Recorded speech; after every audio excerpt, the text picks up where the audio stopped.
Imagine a narrow waterway, just 33 kilometers wide. And yet through this single passage, 1/5 of the entire world's oil flows every single day. Its name, the Strait of Hormuz.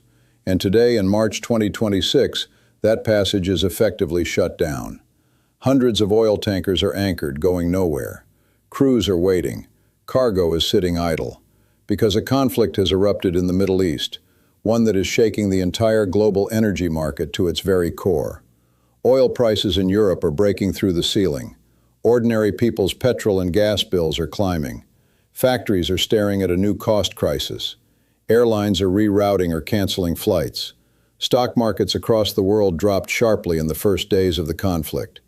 And politicians are warning, the hardest times may still be ahead. In today's video, we're going to walk through everything. How this conflict began, why the Strait of Hormuz is so critical to the world economy, what the real impact is on Europe and everyday Europeans, how central banks and governments are responding, and what the future may look like depending on how this plays out. By the end of this video, you'll have a complete picture of one of the most consequential energy crises of our generation.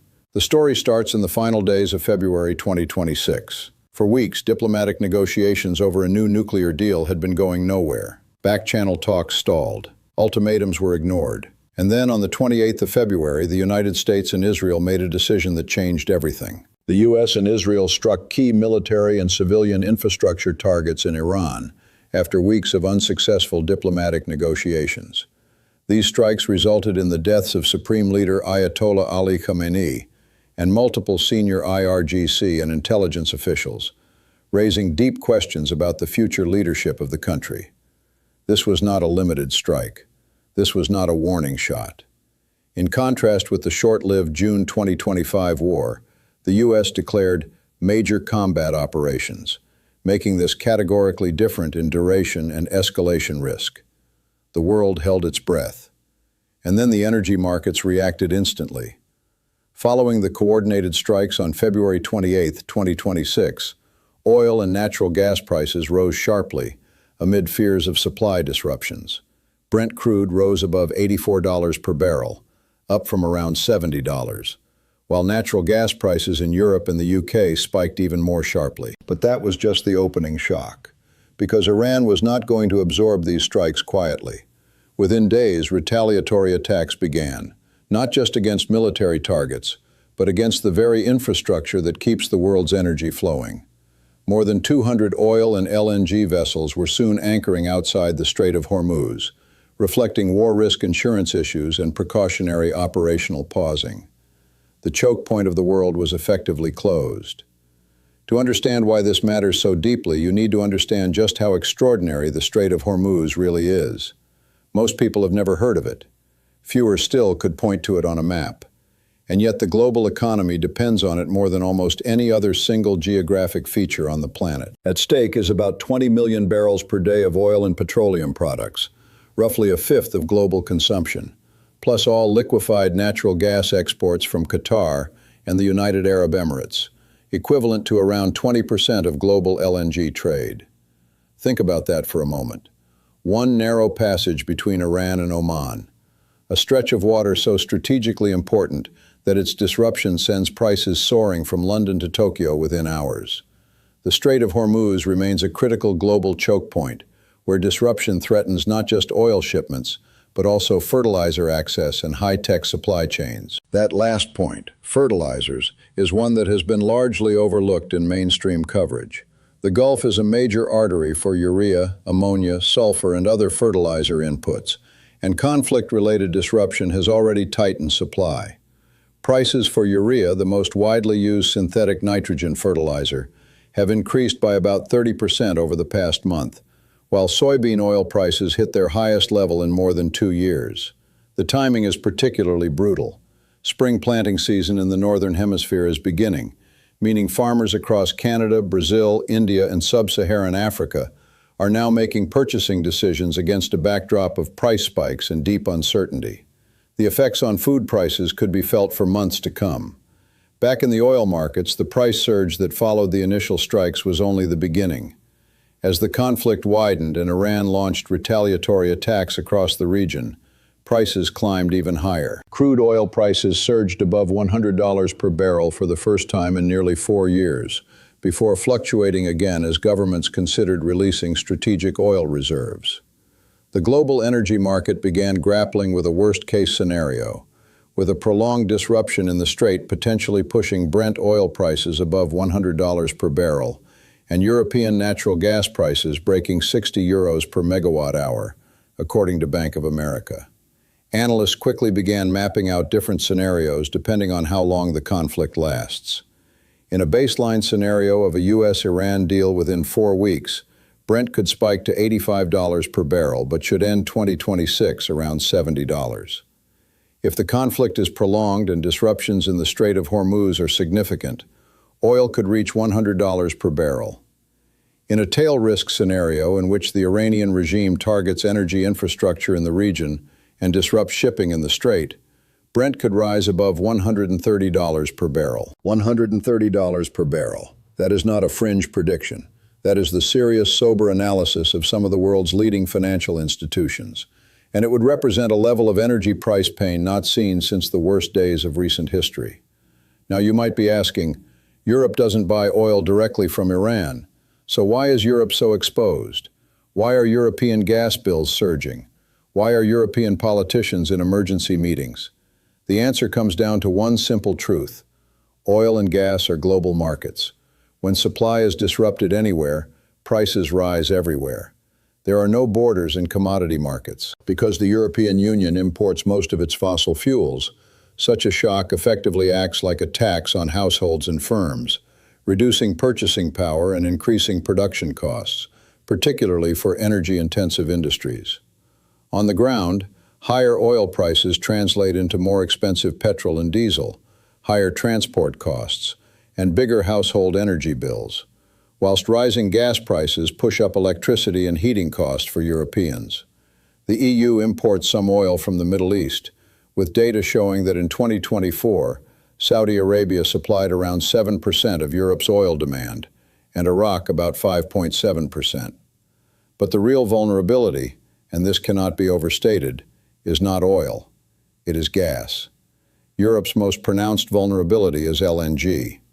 If LNG flows via the Strait of Hormuz are curtailed, global spot availability tightens immediately. Europe would then be forced to compete with Asian buyers for flexible cargoes on the spot market, something seen during the 2021-2023 energy crisis. And here is the key problem. Europe enters this crisis already weakened. Europe started 2026 with much lower gas storage levels than recent years.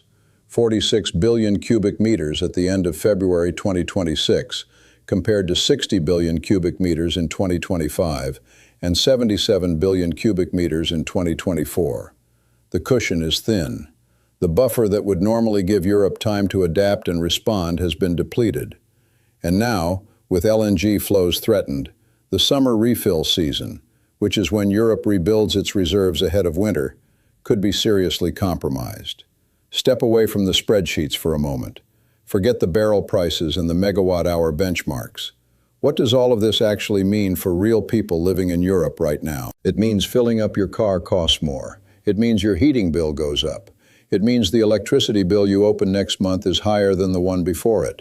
It means the bread and vegetables you buy at the supermarket are more expensive because every stage of their production and delivery costs more energy. Europe faces energy security threats, with Eurozone growth potentially reduced by 0.1% and inflation up 0.5%.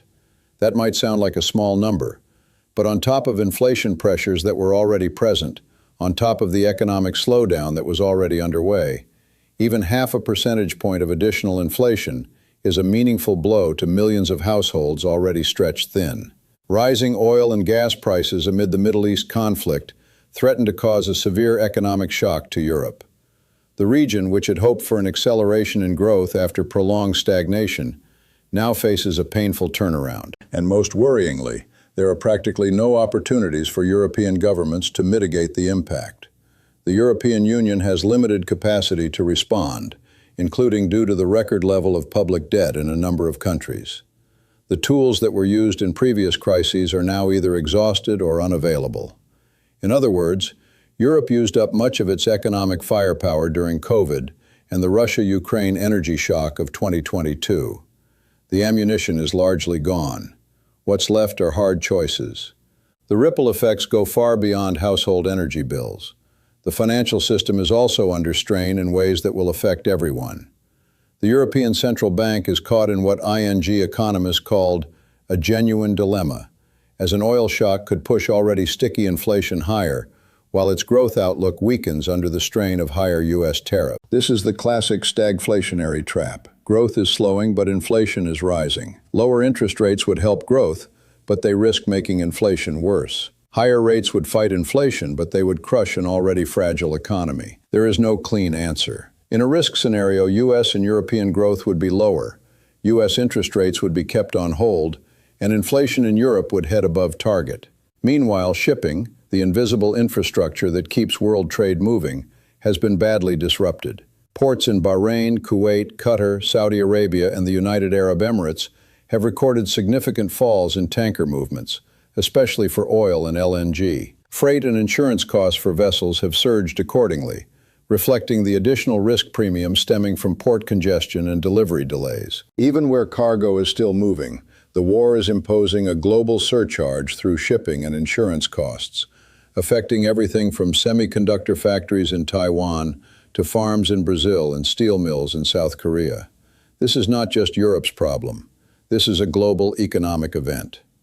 Governments and international institutions have not been standing still. The response has been significant, though many experts question whether it is enough. Multiple countries began discussing emergency measures to stabilize supply chains and prevent a severe energy shock.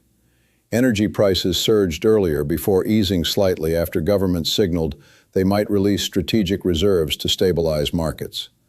The International Energy Agency will decide on whether to allow its member states to collectively use the 90 days of import-equivalent oil stocks they are required to hold in case of severe oil supply disruption. The 1 March OPEC Plus decision to raise output in a bid to calm markets is certainly important, though recent announcements on production volumes will not do much to reassure markets, as any additional supply would still transit through the strait.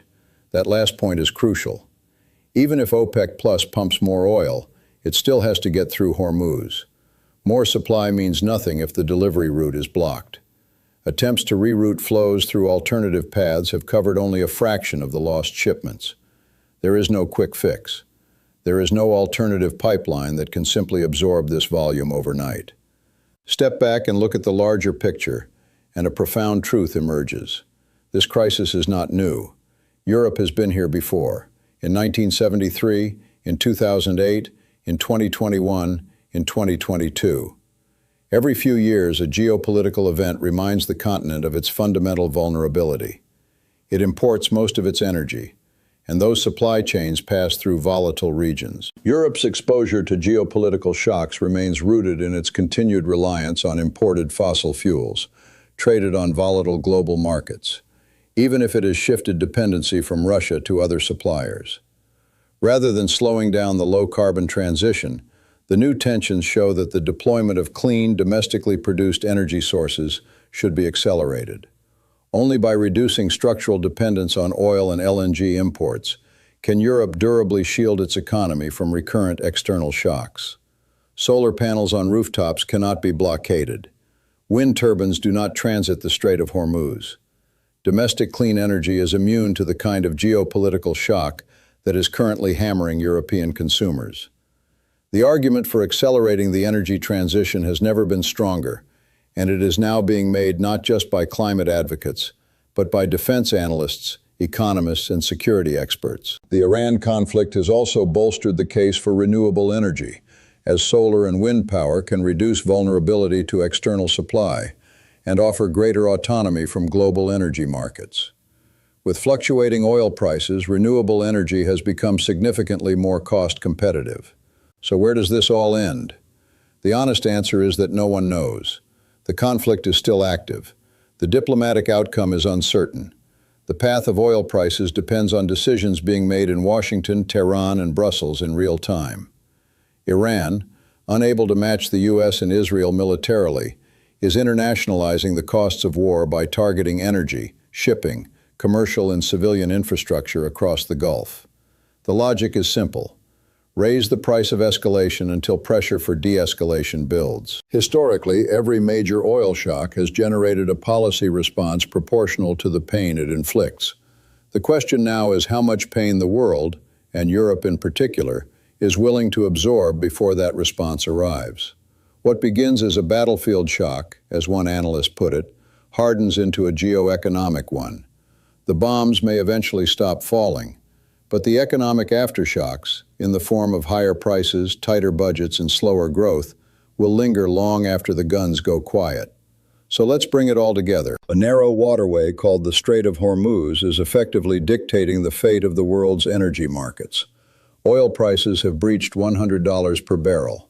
European gas prices have nearly doubled. Household energy bills are rising.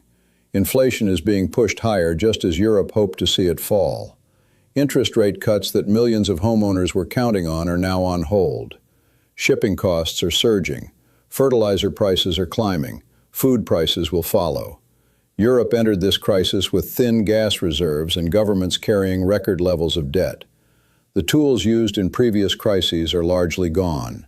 The continent is exposed, vulnerable, and watching an escalating conflict from which it cannot simply opt out. And underneath all of this lies the same lesson Europe has refused to fully learn for 50 years. As long as your economy depends on imported fossil fuels, someone else holds the power switch. This story is far from over, and the decisions made in the coming weeks, in conflict zones, in central banks, in government ministries, and in energy boardrooms, will shape the economic reality of millions of ordinary Europeans for years to come. What do you think? Is Europe finally going to take energy independence seriously this time? Let us know in the comments. If this video gave you a clearer picture of what's happening, hit like, share it with someone who needs to understand this crisis, and subscribe, because we will keep tracking every development as this situation unfolds.